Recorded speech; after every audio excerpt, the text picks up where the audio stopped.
Hi, Willow Wildcats and any Churchill Bulldogs that might be watching. My name is Mrs. Hrymak, and I am a third grade teacher at Churchill School. I just wanted to share with you today a story that I really enjoy, and I hope that you enjoy it too.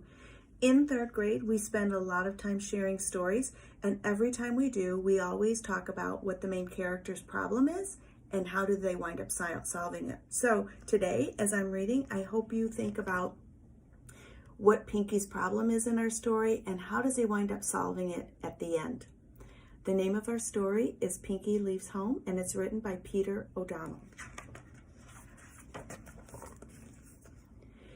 In a faraway land among icebergs and glaciers live the animals who like the cold. But there's one animal who does not like the cold, Pinkie the penguin. Poor Pinkie once swam through an oil slick and he lost all his feathers. So now he gets very cold and he shivers and he shakes. On the coldest days, the other penguins all gather around Pinkie to keep him warm. But Pinkie still shivers and he shakes.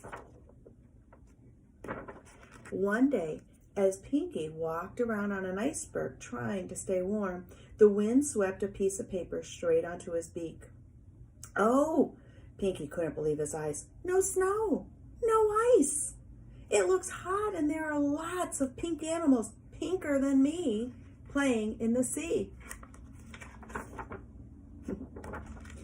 Pinkie ran to show the picture to his friends, and everyone decided that Pinkie had to find this perfect place. So he said goodbye and he set off. As Pinkie swam, he passed a fishing fleet. I think I'll rest for a while, he decided, and climbing aboard a boat, he hid quickly in the hold.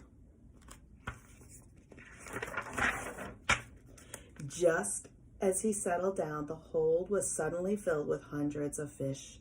Pinkie could hardly believe his eyes. All those tasty fish for him to eat, and eat them he did, every last one. As night fell, the fishing boat came to rest in the harbor, and one very fat pink penguin jumped off and hopped on a nearby train that was waiting to take the fish away. The train pulled out into the night, and as the hours rolled by, so at first did snowy mountains. Gradually, as the air got warmer, green fields and forests came into view.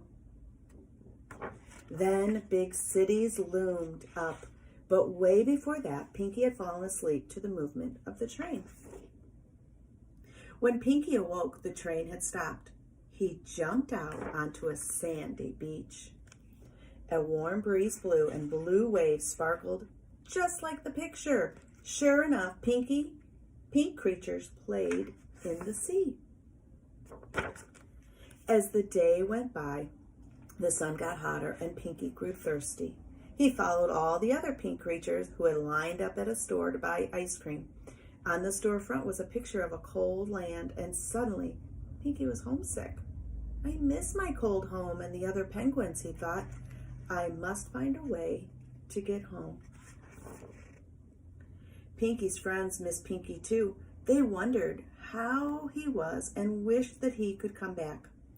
As they stood talking, waves rolled by, and there on one of the biggest was Pinkie, surfing home.